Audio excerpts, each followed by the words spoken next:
Thank you so much for taking the time to join us.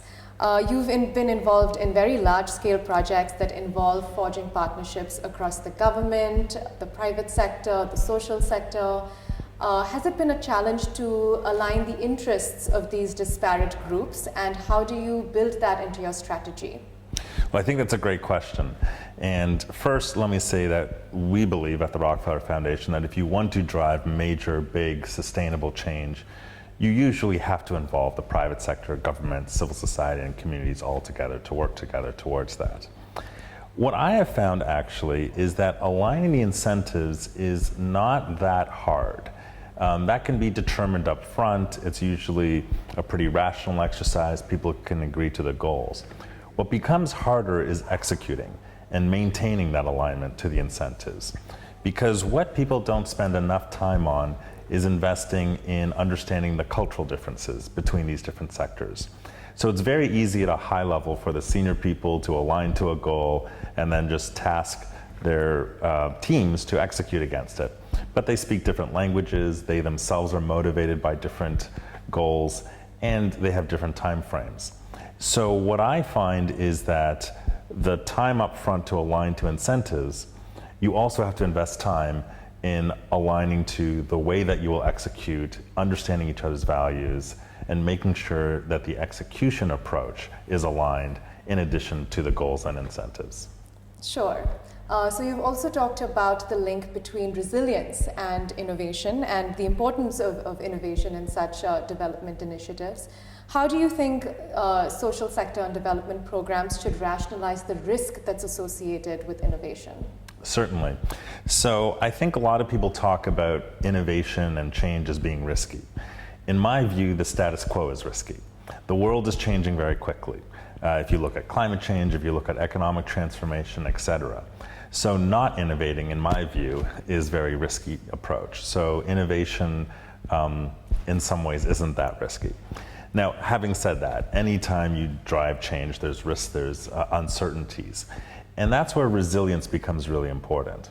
So I think it is a mistake to develop a big plan and project and assume that everything is going to go according to plan. And so what you want to do is to build resilience in the plans themselves, because you want people to be able to improvise, to solve problems, to be adaptive in how they execute these big projects. In that way, there's an important link between innovation and resilience. If you want programs to be resilient, to change as you're implementing them and once they exist, then you need people to be innovative and have some innovation skills in order to adapt them. If you could tell us to what extent do you think development can be pursued without the involvement of government? Do you think the private sector, that businesses, that non-NGOs can take the mantle on themselves? Certainly. I think not involving government is always tempting because it feels that you can move faster and it feels that you can take more chances and it feels that you can streamline decisions. There's a great African proverb that if you want to go fast, go alone, but if you want to go far, you must go together. And so I believe that if you do want to drive big change and if you want it to be sustainable, you have to involve government in some way. So the question then is for innovators to think about how will we eventually involve government? And when we're doing our pilots and our demonstrations, even if we may not need government now, how do we involve them early so we can understand what their needs might be as we scale up? And on the flip side, for government to start to understand how can we be more accommodating? When a lot of our job is to maintain the steady state operations of basic public goods and services, what is the level of disruption we can tolerate or can't tolerate so that we can accommodate the entrepreneurs in the private sector in driving change? Can you tell us about how you think public-private partnerships can help to implement development programs, lessons that you've learned from some projects that you've been involved with, and how you've managed dealing with two players on opposite sides sometimes? Certainly, certainly.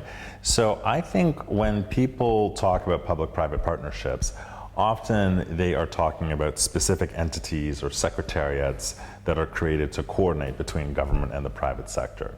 And I think there's many more flexible models. And so I'll give you an example of some work that the Rockefeller Foundation is doing in India around rural electrification. As we all know, it's a huge problem, and we are trying to bring market-driven approaches to providing electricity to people in rural areas and villages who haven't had access to it. And we're doing so with an innovative mini-grid model that's based on solar technology. And for us, the goal is not just to bring lighting to these villages, but also to promote economic development. So the interests and goals of lots of actors can be met with this effort. The government has a big goal to bring electricity to rural areas and to help improve the economic conditions. Private sector wants to make money with this model, and it's a very viable model to make money, but it needs a few concessions and a few accesses to subsidies. Communities and nonprofits are trying to stimulate economic development or even access to healthcare or promote irrigation in agriculture. All of these depend on power, so they're quite excited about bringing power. So we have this alignment of incentives in terms of what the ultimate goal can be. The key challenge in these partnerships, though, at the broad level, is for different players to understand the different needs of different actors. And how do you coordinate that? In some sense, you're trying to create a market between the needs of different actors and what other actors can provide or supply. So let me give you an example. One of the key challenges for the private sector actors that bring these mini grids into villages is the uncertainty around what happens if the national grid comes in. Now that's a policy question. So with this uncertainty, it becomes harder for investors, the risk goes higher, and so they don't get access to finance or capital. But if we can, as a coordinating partner, help create some initial concessionary finance, as a philanthropy we can do that, we start to generate the proof points of how this works. Those proof points convince investors that this is a viable business model, but it also convinces the government that this is a viable option for them to achieve their goals, and they're much more open to listening to the input of the private sector in terms of what policy reforms would be most helpful to them to encourage more operators and more investors to come into the system.